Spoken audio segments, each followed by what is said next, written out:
Business community chief of army staff سے ملنے کا شرف انہیں حاصل ہوا. اس کے بعد وہ پرائم منسٹر آف پاکستان سے ملے. وہاں کچھ تحفظات نیب کے بارے میں بھی تھے.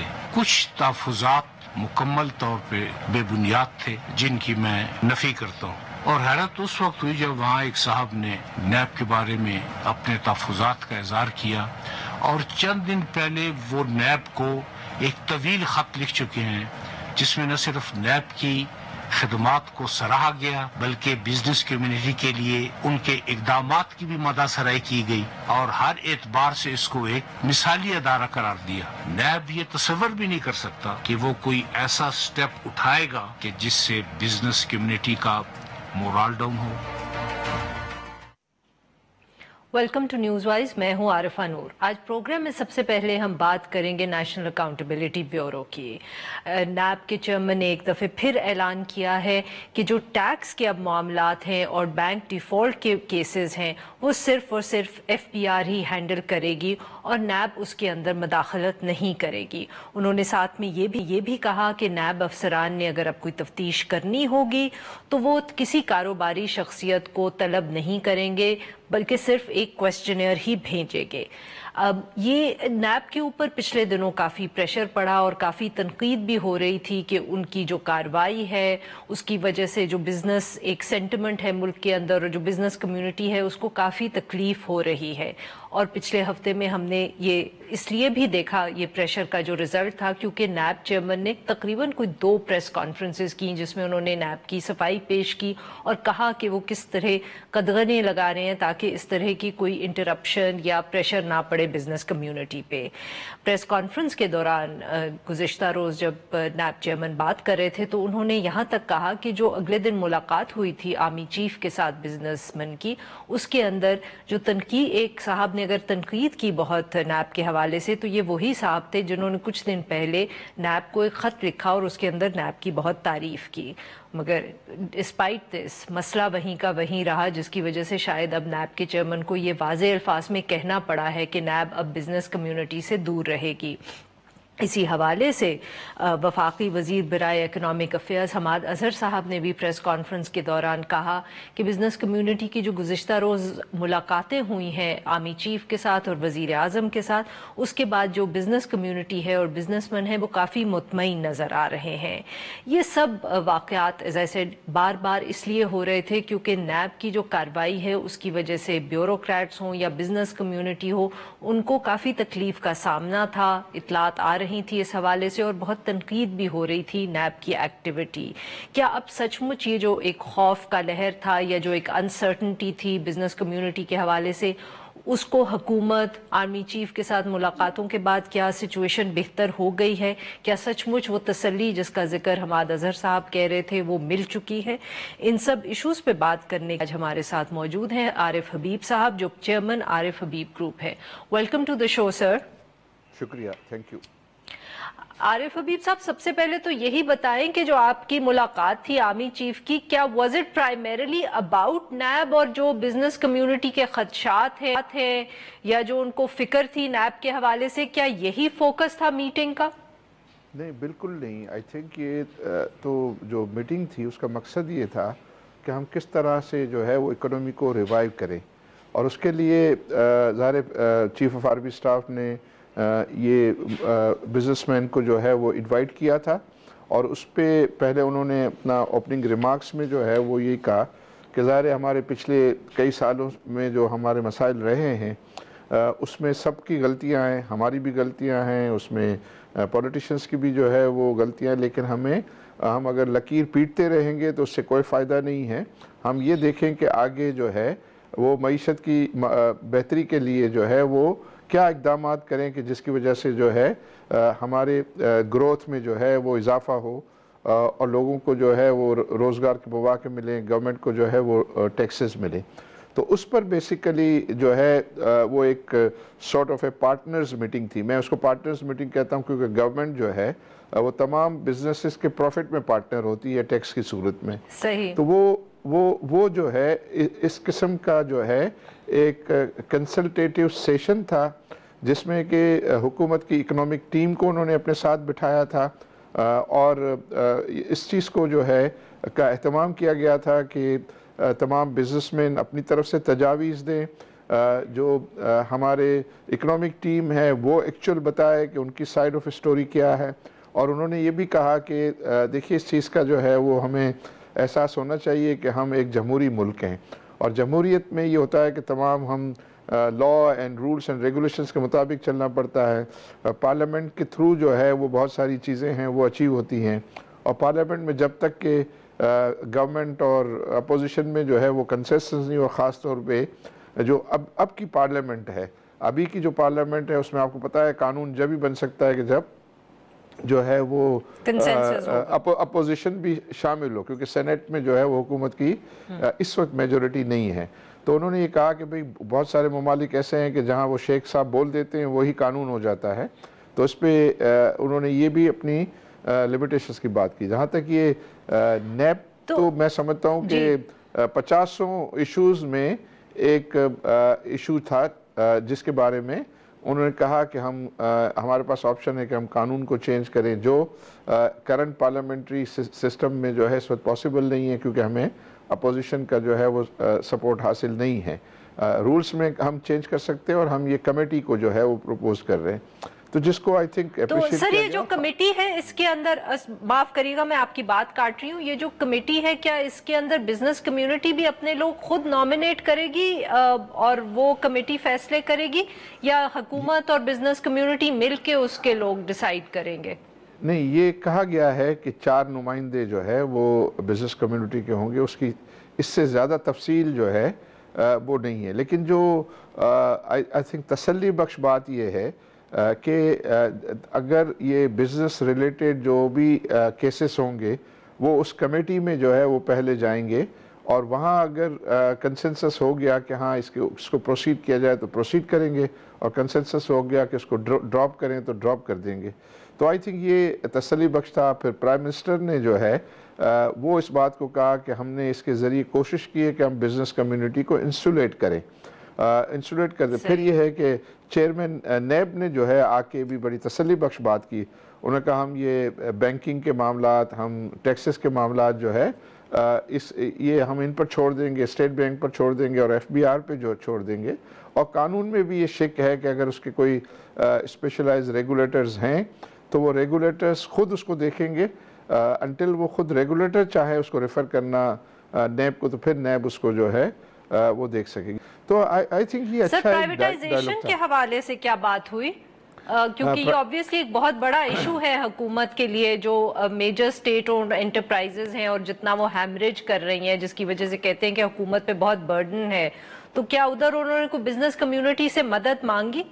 جی بالکل، آپ نے بہت صحیح کہا کہ یہ ان میں ہیمریج ہو رہا ہے، اور بہت بڑا ہمیں جو ہے وہ بلیڈنگ ہے، اس بلیڈنگ کو روکنا جو ہے وہ بہت ضروری ہے۔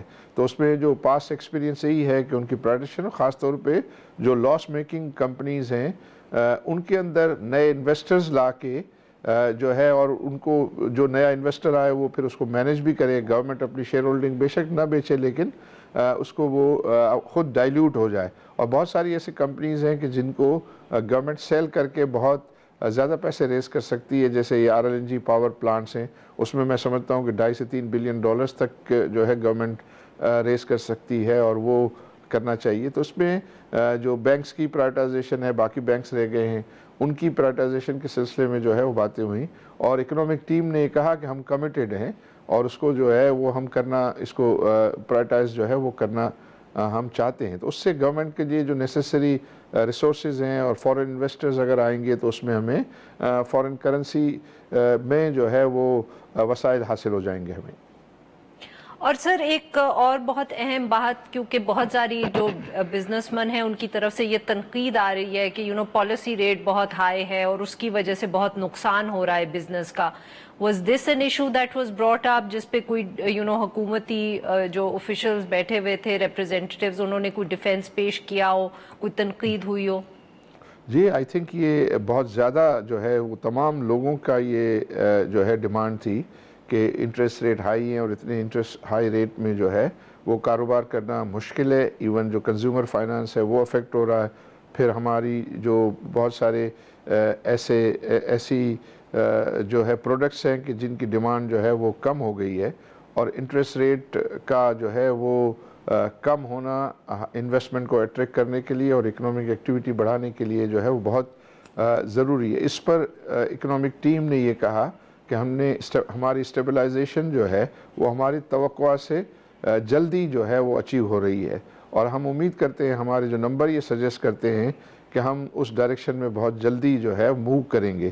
اور جبکہ کہ اسٹیٹ بینک کے جو مانیٹری پالیسی سٹیٹمنٹ ہے اس میں بھی یہ کہا گیا ہے کہ وہ ایکسپیکٹ کر رہے ہیں کہ انفلیشن ریٹ جو ہے second half of the current financial year میں جو ہے وہ کم ہوں گے، اور چونکہ ابھی اسٹیٹ بینک جو ہے وہ پروسپیکٹیو انفلیشن کی بیسس پر جو ہے وہ فیصلے کرتی ہے، تو مجھے امید ہے کہ ان کی جو نیکسٹ مانیٹری پالیسی ہوگی اس میں مانیٹری پالیسی کمیٹی جو ہے وہ اس کو ضرور کنسیڈر کرے گی۔ لیکن جہاں تک کہ حکومت کی اکنامک ٹیم کا تعلق ہے، وہ اس وقت بھی اور دوسرے فورم پہ بھی ان کا یہ کہنا ہے کہ یہ جو نمبرز ہیں وہ یہ سجیسٹ کرتے ہیں کہ ہاں انٹرسٹ ریٹ جو ہے وہ کم ہونے چاہیے۔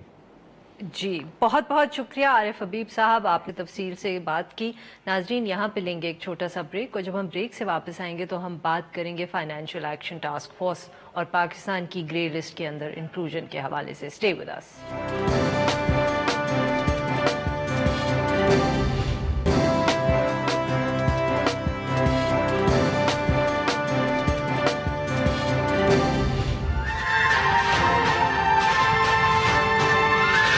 FATF میں پاکستان نے بینکاک میں اپنا نقطہ نظر پیش کیا۔ میں سمجھتا ہوں پاکستان خاصی حد تک ان دوستوں کو مطمئن کر چکا ہے کہ ہم سنجیدہ ہیں۔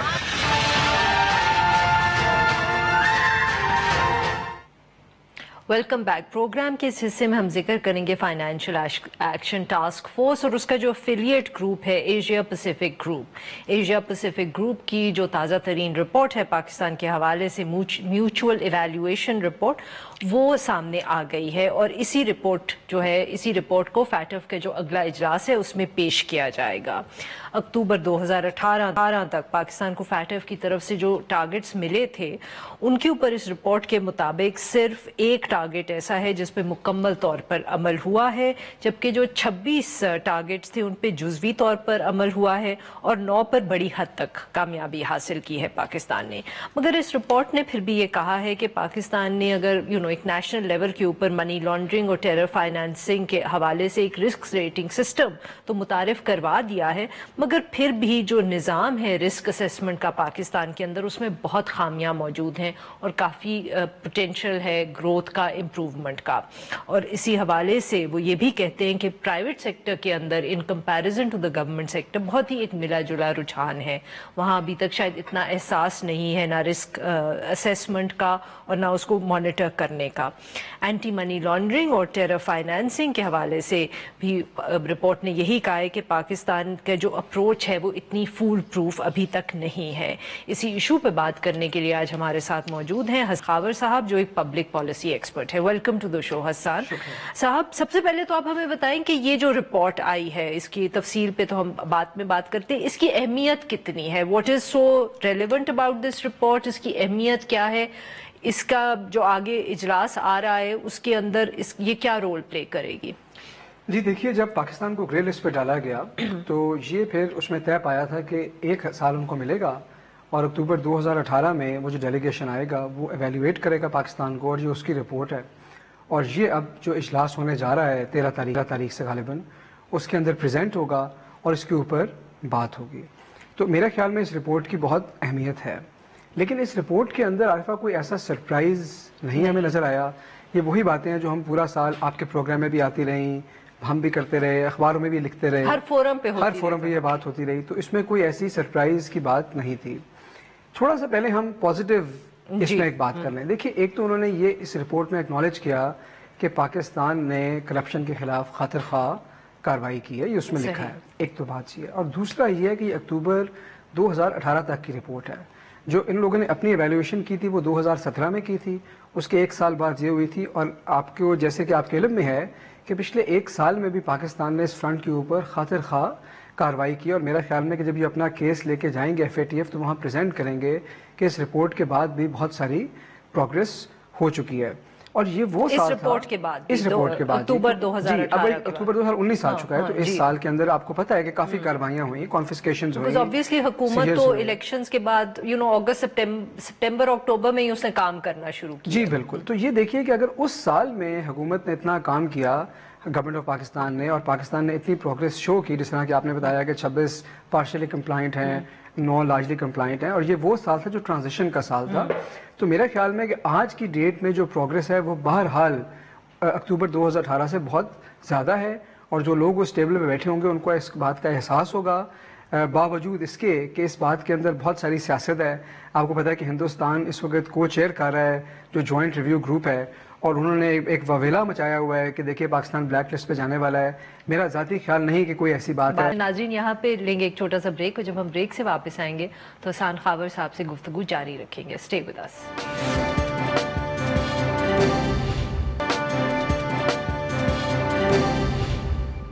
वेलकम बैक नाज़रीन, हम गुफ्तगू करें हसन खावर साहब से जो APG की लेटेस्ट रिपोर्ट है और FATF के अगले इजलास में पेश की जाएगी।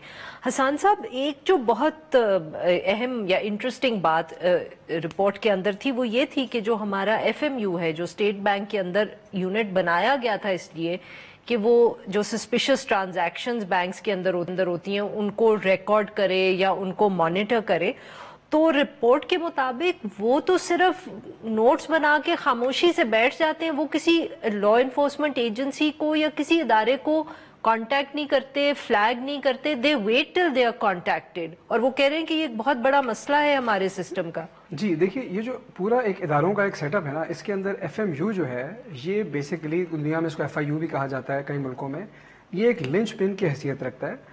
तमाम के तमाम बैंक्स, फाइनेंशियल इंस्टीट्यूशंस अपनी तमाम सस्पिशियस ट्रांजैक्शन रिपोर्ट्स को भिजवाते हैं, ये रिपोर्ट्स रेस करता है, और आइडियली होना ये चाहिए कि जो फाइनेंशियल इंटेलिजेंस है इसको फिर आपकी लॉ इन्फोर्समेंट एजेंसीज यूज़ करें। रिपोर्ट ने कहा यह है कि लगता यह है कि FMU की ये कैपेसिटी नहीं है कि वो स्पॉन्टेनियस या इवन ऑन रिक्वेस्ट ये रिपोर्ट्स जनरेट कर सके। यानी दोनों बातें उन्होंने की, विच इज़ वेरी अलार्मिंग। एक और उन्होंने बड़ी दिलचस्प बात इसके अंदर की, उन्होंने कहा कि FIA ने जब तक ये रिपोर्ट आई एक भी केस FMU की रिपोर्ट किसी रिपोर्ट के ऊपर नहीं किया, क्योंकि उनको वो इन्फॉर्मेशन ही नहीं आ रही। तो आप इससे अंदाजा कीजिए ना कि मतलब ये जो कोऑर्डिनेशन की वो बात करते हैं, उनकी शिकायत उन्होंने एविडेंस दिया ना कि जब FIA यूज ही नहीं कर रही वो डेटा, तो इसका क्या मतलब है।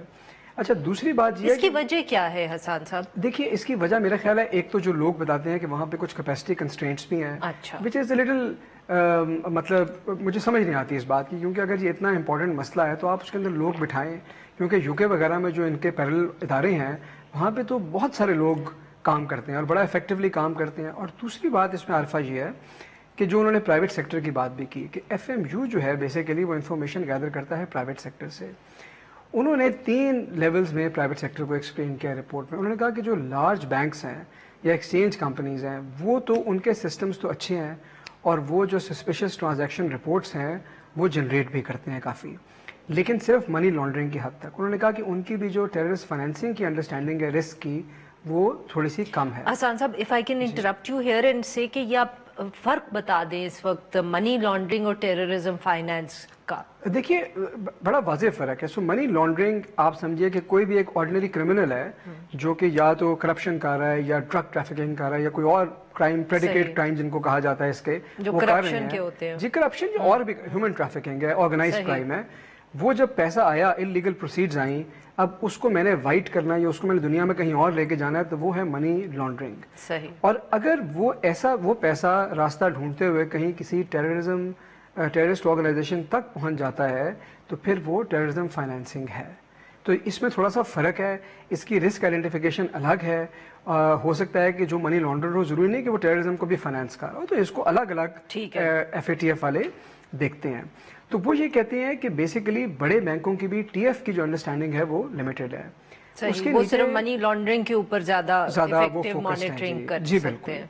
उसके नीचे जो आपके NBFIs हैं या NBFCs हैं उनकी भी लिमिटेड अंडरस्टैंडिंग है। वो ये भी एक्सप्लेन कर दें हमारे व्यूअर की। बस जो कोर बैंक्स नहीं है, यानी कि आपकी समझे जो मुदारबा कंपनीज हैं, इंश्योरेंस कंपनीज हैं और जो इदारे हैं जो बैंकिंग नहीं है पर फाइनेंशियल कंपनीज हैं, उनकी भी understanding both for money laundering and TF limited है। और इसके अंदर रियल एस्टेट और गालबन तीसरी कैटेगरी है। अच्छा, वो तीसरी कैटेगरी जिसको वो कहते हैं designated non finance business professions, जिसमें आपके रियल एस्टेट वाले हैं, जेम्स एंड ज्वेलरी वाले हैं, लॉयर्स हैं। वो कहते हैं कि उनकी अंडरस्टैंडिंग इन रिस्क की पुअर है, जो कि देखिए उनकी रिपोर्ट में जो बात लिखी है वो हम दुनिया में देखते हैं ना। वो ये कहते हैं कि ये मैनुअल स्क्रीनिंग करते हैं, यानी अगर आप ABC प्रॉपर्टी एजेंट के पास आप गए हैं या ज्वेलर के पास गए हैं तो वो तो आपसे नहीं पूछता कि आपके क्या इनकम स्टेटमेंट है, आप क्या काम करते हैं, आप ये कैसे खरीद पा रहे हैं, कैसे खरीद पा रहे हैं, जो कि आपको पता है कि नो योर कस्टमर्स रिजीम जो बैंक्स की हैं वो तो आप काफी एलैबोरेट है। बिल्कुल। तो बैंक्स ने इस पर काफी बाय द वे काम किया, लेकिन ये है कि ये उन इदारे तो बिल्कुल वो एक ग्रे एरिया में ऑपरेट कर रहे हैं। तो वो उनका एक बहुत बड़ा कंसर्न है, क्योंकि बहुत सारा पैसा जो लॉन्डर होता है वो हमारे मुल्क में ये जो आपकी एक ब्लैक इकोनॉमी है उसके थ्रू होता है, जिसमें आप रियल एस्टेट की परचेज करते हैं, जेम्स की करते हैं, सोने की करते हैं। बिल्कुल। तो ये उनका एक बहुत बड़ा एरिया ऑफ कंसर्न है। और इसके ऊपर ना तो हमने कोई लेजिस्लेशन की है और ना जैसे वो कह रहे हैं कि उनको कोई एहसास है, वो जो कंपनीज ऑपरेट कर रही हैं, कि उनको भी इन चीजों के ऊपर नजर रखनी चाहिए कि जो आ रहा है हमारे पास खरीदारी करने, वो किधर से पैसे वैक्यूम है। बिल्कुल। So the problem is at both ends, it's a problem of awareness plus this. अच्छा, वेरी क्विकली जो एक और बहुत अहम बात उन्होंने की है वो उसके अंदर कह रहे हैं कि जो आपका काउंटर टेररिज्म डिपार्टमेंट्स हैं जो ये सारी चीजें देखते हैं उसमें सिर्फ पंजाब का इफेक्टिव है, बाकी सूबों का इफेक्टिव नहीं है। जी। उन्होंने दो तरह के स्टैटिस्टिक्स दिए, मनी लॉन्ड्रिंग पे भी दिए, मैं उस पर भी आता हूँ।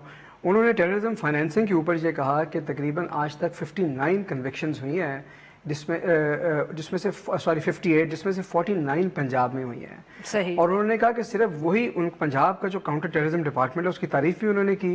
उन्होंने कहा कि वो कोर्ट से परमिशन लेके फिर भी FMU से कुछ मालूमात लेते हैं। उन्होंने कहा बाकी पूरे पाकिस्तान से सिर्फ 9 कन्विक्शंस आई। तो उन्होंने कहा कि जिस स्केल का ये मसला है, क्या मतलब पूरे पाकिस्तान सिर्फ 9 कन्विक्शंस होनी चाहिए, तो ये एक बहुत बड़ा इशू है।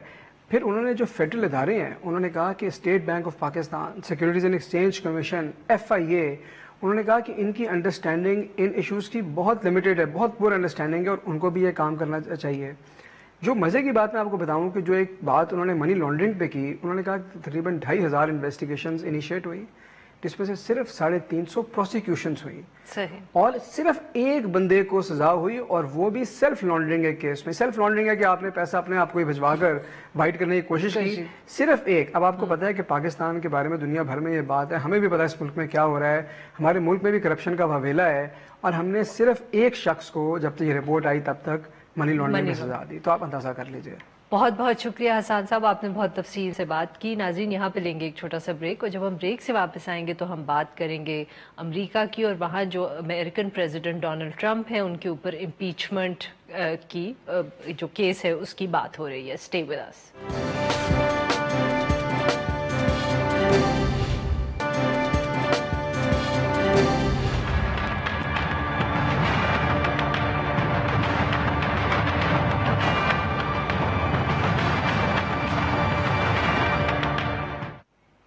Welcome back. प्रोग्राम के आखिरी हिस्से में हम जिक्र करेंगे अमेरिकन प्रेसिडेंट डोनाल्ड ट्रंप का, जिनके खिलाफ लग रहा है कि शायद एक इम्पीचमेंट मूवमेंट जो है वो शुरू हो जाए।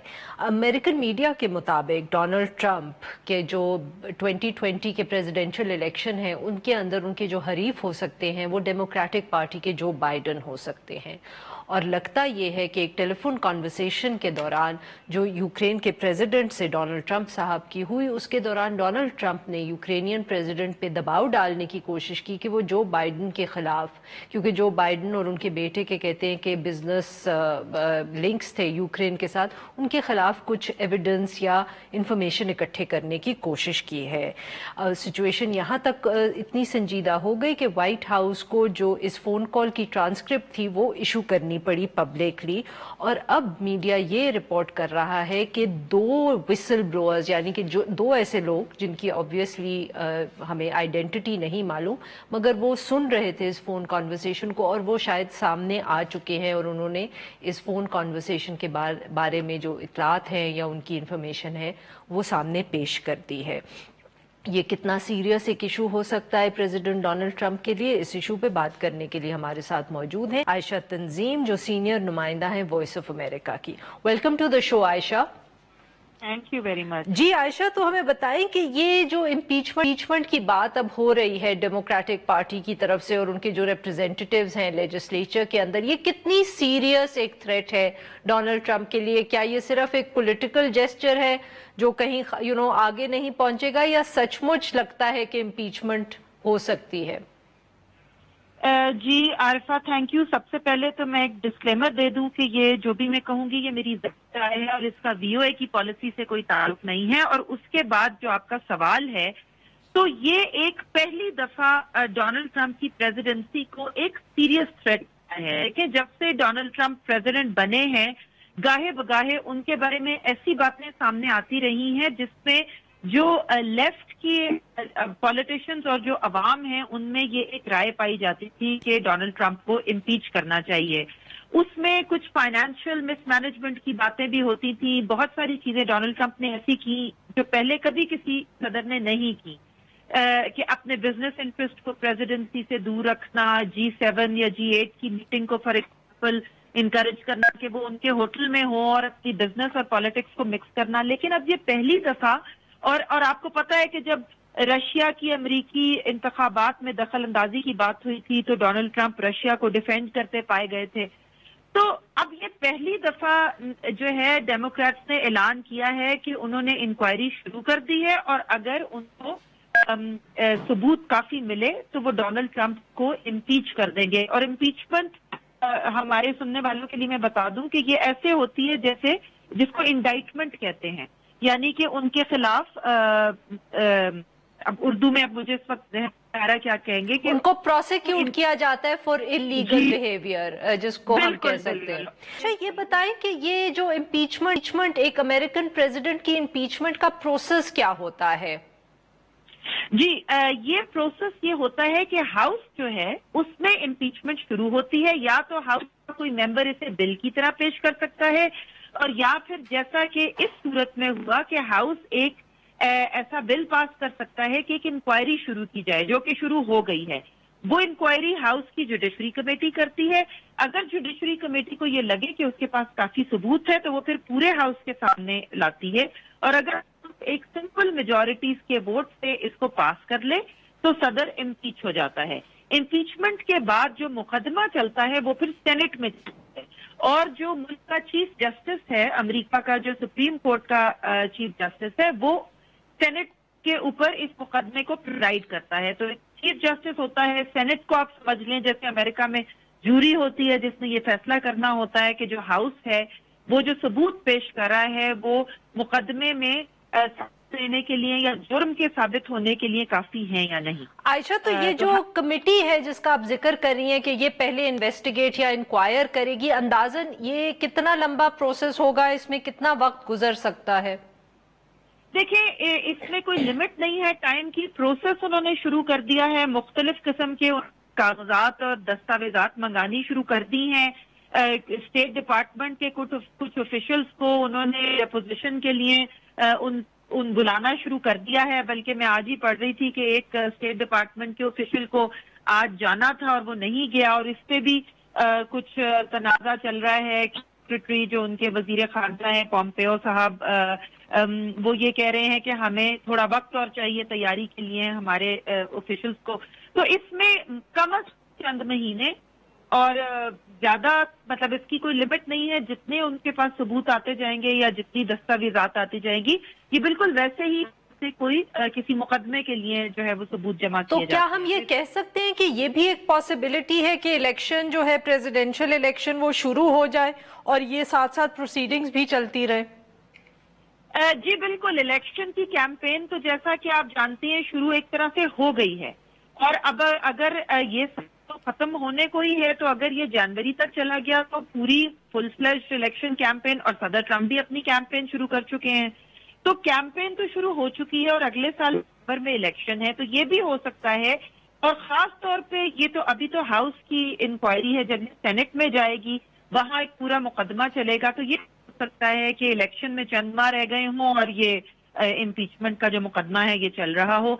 और इससे ये भी हो सकता है कि एक तरफ ये हो सकता है कि सदर ट्रंप को बहुत नुकसान हो, क्योंकि उनके सामने के खिलाफ नए सबूत सामने आए, और दूसरी तरफ ये भी हो सकता है जिसकी सदर ट्रंप कोशिश कर रहे हैं कि वो इसको ऐसे प्रेजेंट करें, उन्होंने कई बार ट्विटर पे कहा है कि ये उनके खिलाफ एक विच हंट की जा रही है, साजिश की जा रही है, साजिश की जा रही है। बहुत बहुत शुक्रिया आयशा, आपने हमसे बात की। नाज़रीन के लिए बस इतना ही। We'll be back tomorrow at the same time.